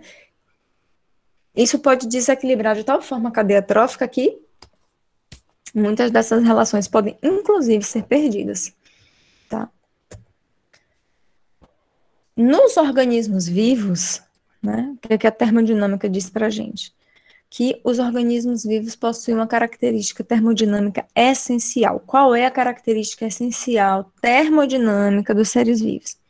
Eles conseguem criar e manter um alto grau de ordem interna. Então, por mais que toda vez que a gente realize um processo de transformação de energia, uma parte da energia se dissipe e a gente perca, eu ainda consigo manter um alto grau de ordem interna e uma condição de baixa entropia. Então, eu aproveito muito a energia que eu absorvo para estar em equilíbrio. E o próprio ambiente, essa que é dos organismos, né, a energia nos organismos, também pode ser estendida para a energia nos ambientes. Então, o próprio ambiente, ele pode acabar sendo também esse mantenedor de um alto grau de ordem interna, né, mas que qualquer alteração ali vai gerar uma alteração também nessa entropia. Então, tanto o organismo consegue criar e manter um alto grau de ordem interna, né, através do seu metabolismo, quanto os ecossistemas também conseguem manter um alto grau de ordem interna através das relações ecológicas, né, entre presa e predador, por exemplo, né, e isso vai gerar uma condição de baixa entropia, ou seja, a gente vai perder pouco. A gente vai usar o máximo possível aquilo que a natureza nos oferece. É assim que o nosso corpo faz. Ele pega o que a natureza nos oferece e ele usa ao máximo. Agora, quanto mais o nosso corpo estiver na dinâmica de fazer essa transformação, melhor. Então, se você não faz atividade física, se você fica cansado o tempo todo, se você não tem, né, nenhum impulso para a geração dessa energia, você acaba entrando num processo de declínio dessa velocidade de transformação. E aí, com esse declínio, eu ouvi um barulhinho aqui, deixa eu ver. Não, não foi nada. E aí, com esse declínio, você quer alguém querendo entrar ou alguma coisa? A entropia vai aumentar. Então, a entropia é o quê? Vou ser bem prática. A entropia é a energia que eu não consegui transformar e eu perdi. Então, eu comi aqui, tá? Tomei um Danone, comi sei lá, um sanduíche e 10% do que eu comi eu consigo absorver, manter no meu corpo, 90% eu jogo fora depois. Por quê? Porque esse Danone, essa alimentação vai me permitir andar, falar, pensar. Então, isso tudo eu gasto energia, né? E dissipo. Beleza. Só que eu aproveitei o máximo que eu pude. A minha entropia é pequenininha, é pouca coisa que eu perco mesmo, efetivamente, no final das contas. Só que ainda assim é bastante coisa, então eu já preciso ir absorvendo mais. No caso, eu não vou absorver do sol, porque eu não sou um organismo fotossintetizante, eu vou absorver do que eu como mesmo. Então, eu vou comer outra coisa. Já já eu tenho fome, corro lá, pego a comida e como, né? Isso não vale para todos os seres humanos, infelizmente, né? Tem gente que está lá com fome e não tem onde ir buscar. Mas quando a gente tem, é isso que a gente faz, né? A gente vai lá e busca a nossa fonte de energia e come. Aí a gente mantém nossa entropia baixa. Caso tenha algum desequilíbrio na gente, então, por exemplo, você está com a diarreia, aí tudo que você comer, você não consegue absorver, porque você joga tudo fora, né? Você está vomitando, passando mal, então tudo que você come, você acaba vomitando, e aí você não absorve o melhor possível, você desequilibrou seu organismo. É a mesma coisa que uma floresta sente quando as suas árvores são derrubadas, os seus animais são mortos, o seu solo é contaminado, né? Então, a mesma coisa que pode acontecer com o indivíduo pode acontecer com um ecossistema. E a ideia é manter a entropia alta ou baixa? Pensa aí. A ideia é manter a entropia alta ou baixa? Baixa. Quanto mais baixa a entropia, significa que está baixa a minha perda. Eu perdi pouquinho. Agora, quanto mais alta está a entropia, né, aí significa que eu estou perdendo muito, e isso não é bom. Tá? Quem fez as primeiras relações entre ecossistema e termodinâmico foi Lotka, que ele percebeu que as populações e as comunidades formavam um sistema termodinâmico, que variava nesse sistema em relação ao tamanho. Quanto maior o sistema, mais energia ele perde, a taxa de energia que ele consegue trocar e a transformação de matéria que ele promove com essa energia. Então, essa energia, uma quantidade X de energia que entra no sistema, é capaz de transformar uma quantidade X de matéria. Então, isso é o que vai dizer o quanto de energia esse sistema precisa para ele estar bem, para ele estar em equilíbrio. Não é só eu que vou dizer, eu vou tirar essas árvores daqui, mas eu deixei aquele tanto ali. Sim, mas aquele tanto que você deixou é suficiente para produzir a energia necessária para aquele ecossistema sobreviver? Entenderam agora? Então, é esse o raciocínio que se tem que ter quando a gente pensa num sistema termodinâmico. Então, primeiro, o tamanho do sistema, né? Porque um sistema muito grande é mais difícil de manter, a taxa de energia que esse sistema produz, incorpora e transporta, e a transformação da matéria que esse sistema consegue fazer com essa quantidade de energia. Então, essas são as coisas em que se tem que pensar, e que o Lotka pensava nisso, quando ele pensava em ecologia e termodinâmica.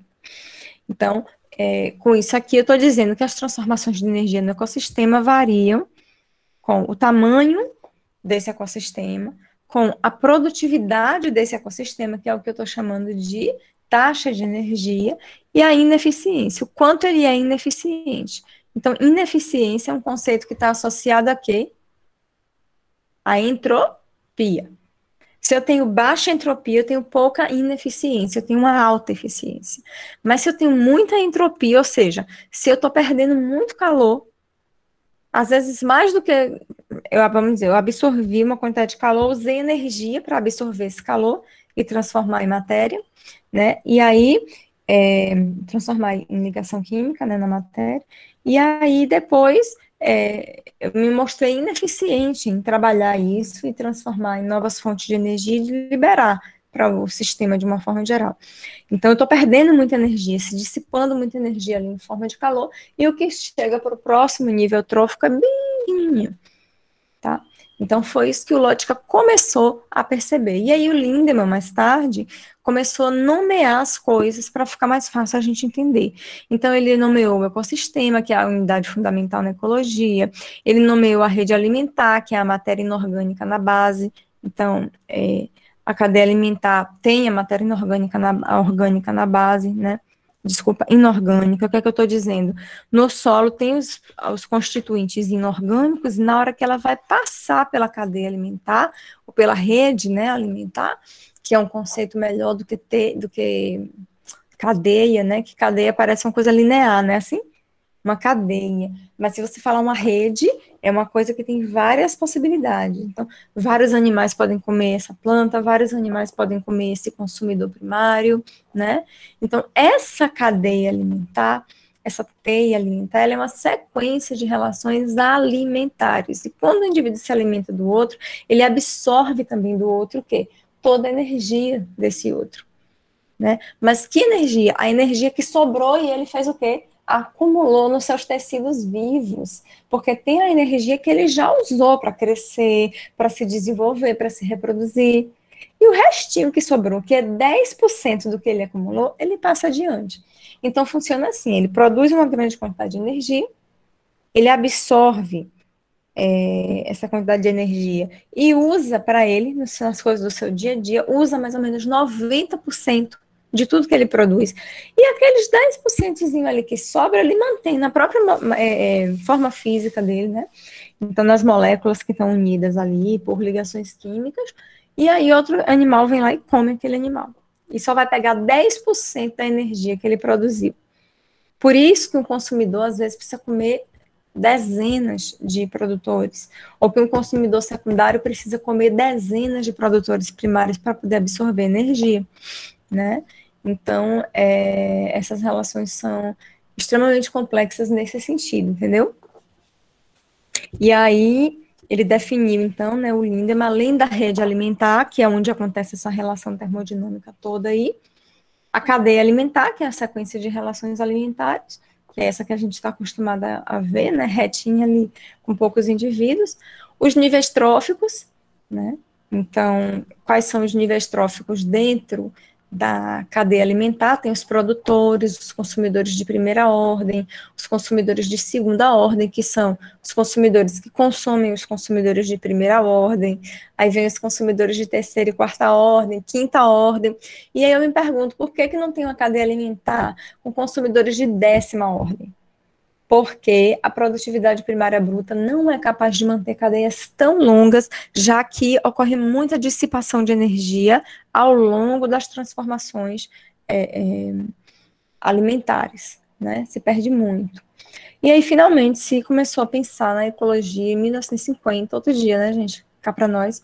Então, a ecologia dos ecossistemas. Então, começou-se a se pensar que existia essa unidade chamada ecossistema e que ele tinha uma ecologia própria, né? Ele tinha uma ecologia própria que derivava de duas questões principais, que é o fluxo da matéria e o fluxo da energia. Então, é daí que vai se definir, né, os processos de transformação e de futura preservação e manejo ambiental, né, de um local, que é justamente relacionando aí o fluxo de matéria com o fluxo de energia.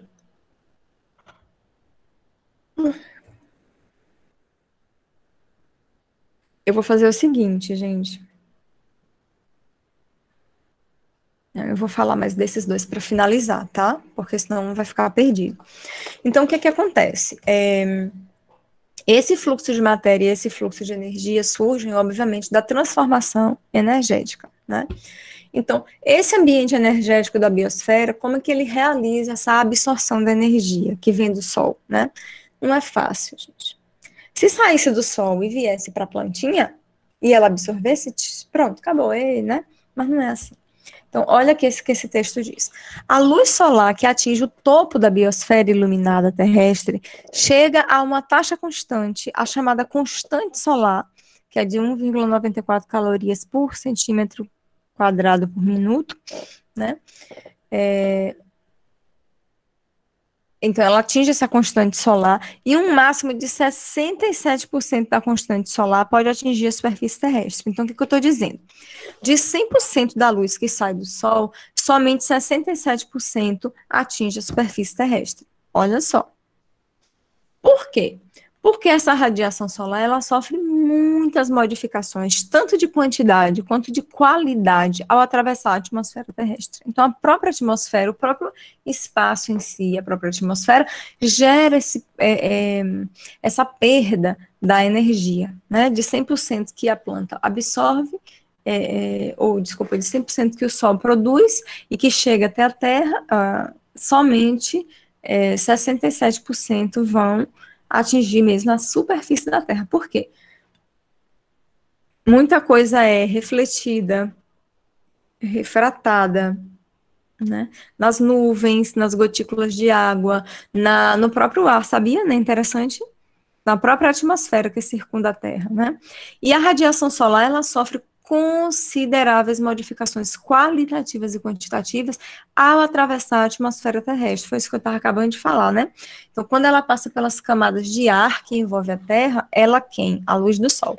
Então, quando a luz do Sol passa pela atmosfera, ela acaba sendo retida em parte, refletida, refratada. Então, é o mínimo que vai sobrando e vai atingindo ali o planeta Terra mesmo e chega até a superfície do solo do planeta Terra, né? Essas modificações, elas são influenciadas pelo quê? O que é que vai me dizer o quanto de sol que entra no planeta realmente fica e que parte sai, ou que parte é reabsorvida, enfim. Então, essas modificações são influenciadas por vários fatores, dentre eles a topografia. Então, se tem montanha, se não tem, se tem planície, se tem planalto, tudo isso vai interferir na absorção e na transformação dessa energia solar, tá? A latitude também, né, em que o Sol está incidindo sobre a Terra, porque as inclinações são diferentes, o clima e a composição gasosa, né? Então, tudo isso vai ser importantíssimo para que eu possa definir a quantidade de luz do Sol que está sendo disponibilizada para aquele ambiente, que vai fazer com que aquele ambiente cicle, tá? Então, é sempre complexa aí essa relação, porque nem toda a luz que entra no planeta efetivamente vai fazer parte das transformações, né, biológicas, ecológicas, térmicas ali do planeta. Termodinâmicas, térmicas não. A água e o gás carbônico absorvem ativamente a radiação na faixa do infravermelho. Então, a gente tem aí, além dela ser refletida, refratada, absorvida, né, tanto na atmosfera, quanto nas estruturas de relevo, né, enfim, ela ainda é reabsorvida e refratada e refletida pela água e pelo gás carbônico. Então, veja, cadê o? Aqui, ó. Esse esqueminha eu gosto muito dele. Porque ele mostra aqui, o Sol, tá vendo? 100% da radiação solar. 26% é espalhada para a superfície. 25% realiza radiação solar direta, bate e fica lá. E o restante bate e se espalha. Por quê? Porque tá vendo que aqui tem... Eu sempre acho que eu fico mostrando as coisas e achando que vocês estão vendo sem usar a setinha. Deixa eu usar a setinha aqui. Então, vocês estão vendo aqui, ó. Tá? Essa seta aqui, ela está mostrando a quantidade de radiação solar que chega e é espalhada pela superfície. Então, veja que não tinha nada, nenhum obstáculo aqui no meio desse raio. Desse aqui, você já tem uma radiação solar muito direta, né? E aí, quando você soma essa radiação direta com essa radiação inclinada, qual é a que vai se espalhar mais? É a inclinada, né? A direta, ela fica mais retida ali naquela área. Então, no final das contas, se você somar aí 25 mais 26, vai dar 51% da radiação absorvida pela superfície. E o resto? O resto é refletido pelas superfícies, então bate no mar, o mar reflete, né? Não usa aquela luz do sol. Bate na nuvem, a nuvem reflete, não se usa aquela luz do sol. É refletido nas nuvens, né? Porque pode ser refletido, pode ser absorvido também pelas nuvens. Se espalha pelo espaço, vai sendo perdido no momento no momento que ele vai cruzando o espaço, vai sendo perdido. E se perde para o espaço por reflexão e espalhamento. Então, é um caminho longo que a luz do sol faz até chegar no ambiente terrestre, e nesse caminho ela vai perdendo esse impacto, né? Essa força motriz, que é 100% aqui, ó, no centro aqui do Sol, tá vendo? E ela vai perdendo isso à medida que se desloca para chegar nos sistemas terrestres. Então, quando chega, já chega defasado. De 100% da energia que tinha naquela luz do Sol, só vai chegar o quê? Só vai chegar a 30%, 40%. E mesmo assim, sofre uma série de... como é que se diz? Tem uma série de obstáculos, né? Pelo caminho, certo? Bom, agora a gente vai ver como que essa matéria e essa energia estão relacionadas, né, dentro do conceito de ecossistema. Só que isso a gente vai ver na próxima aula, tá? Talvez, não saiam agora não, deixa eu falar uma coisa para vocês aqui. Talvez eu não consiga dar a próxima aula, isso não é certeza ainda, tá? Eu vou passar para os monitores direitinho até amanhã. E aí, caso eu não consiga, vocês têm a semana que vem. Eu vou mandando podcasts, textos, tá? E aí vocês já vão fazendo, certo? No caso, essa lista vocês vão responder, ela vai valer ponto, essa dos slides, mas não precisa ser agora porque eu não terminei ainda. Mas quem já quiser ir adiantando, adiante. Provavelmente eu vou usar mais umas 2 aulas para terminar e aí fim da nossa disciplina. Só é vocês me entregarem a atividade que eu vou pedir como prova, né? E aí a gente fecha isso, tá certo? Aí hoje eu vou deixar por aqui, porque senão fica muito cansativo e até para mim fica, né? Quem dirá para vocês. E aí eu vou deixando os outros textos, né? Outras coisinhas assim pequenas para vocês irem tendo uma complementação desse material. Quem puder já ir fazendo as questões, já vai adiantando, tá? Então eu vou pedir um bloco só de questões, ou dois, eu acho que eu vou pedir um só, que já vai valer uma determinada pontuação, e depois eu vou fazer essa avaliação com vocês. Provavelmente vou pedir para vocês gravarem aí alguma coisa e mandarem para mim. Eu vou dizer o que é depois, tá bom? Tem alguma coisa que vocês queiram perguntar? Alguma dúvida, alguma sugestão? Falem agora ou calem-se para sempre. Todos já colocaram o nome completo no chat, para os monitores poderem organizar a lista de presença. Lembrem-se de que a presença também é pontuada, tá? Mas bem que está tendo uma boa participação, né? São 22 pessoas, eu acho, inscritas. Tem 22 pessoas aqui agora, mas não conta eu, nem a Amanda, nem o Osman, né? Então tem 19 pessoas. Tudo ok? Me dá aí um retorno. Fala aí pelo chat. Sim, tudo bem. Não entendi nada. Tá, ninguém tá me dizendo nada, mas vocês estão me ouvindo? Travou não, né? Acho que não. Tá todo mundo calado mesmo, é isso? Deu pra ouvir. Hum? Oi, Silmara. Então, tem mensagens aqui, professor. Ah, tem mensagens?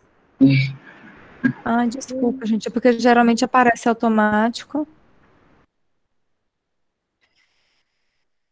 Tia Larissa, descomplicando também. Ah, tava tão bom. Olha, tá reclamando porque tá terminando a aula. Então, em homenagem ao Cláudio Jefferson, a gente vai fazer mais 3 horas seguidas de aula. O que é que vocês acham? Ok?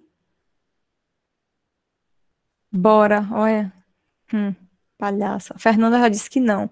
Então, eu vou contabilizar o voto da Fernanda, que eu acho que é o voto de alguns também. Peraí, vamos lá. Essa atividade que tem 10 questões são dos capítulos 4 e 5, não é isso? Isso, são das aulas 4 e 5, que está naquele slide que já está lá, viu? Fernanda disse não, que ela vai trabalhar agora. Pode ir, Fernanda, viu? Fiquem aí à vontade. Não gosto, já saí de lá. Ah, desculpa, isso aqui é antigo. Tá. No caso da avaliação AB2, vai ser voltado para esses slides que eu estou trabalhando agora e mais um que eu vou trabalhar sobre regeneração de nutrientes em ambientes aquáticos e terrestres. Então, a AB2 não vai cair nada que a gente já viu até aqui. Só vai cair a partir da aula de hoje, certo? Eu vou pedir para que você, eu vou entregar antes, né, o que vocês vão fazer e vou dar uma semana para vocês gravarem um vídeo mandando isso para mim, um vídeo sem leitura. Eita, lascou. Vamos lá.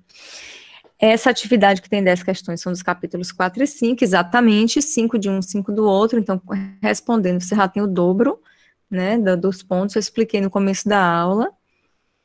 E a senhora vai disponibilizar o vídeo da aula anterior no YouTube? Vou disponibilizar, porque eu não coloquei ainda. Faltam 2, eu acho, eu colocar. Mas os slides estão bem cheios de conteúdo, viu? Mas eu vou disponibilizar sim, e vou disponibilizar o slide dessa aula também, tá certo? Então eu vou concluir a gravação. Deixa eu parar de gravar aqui.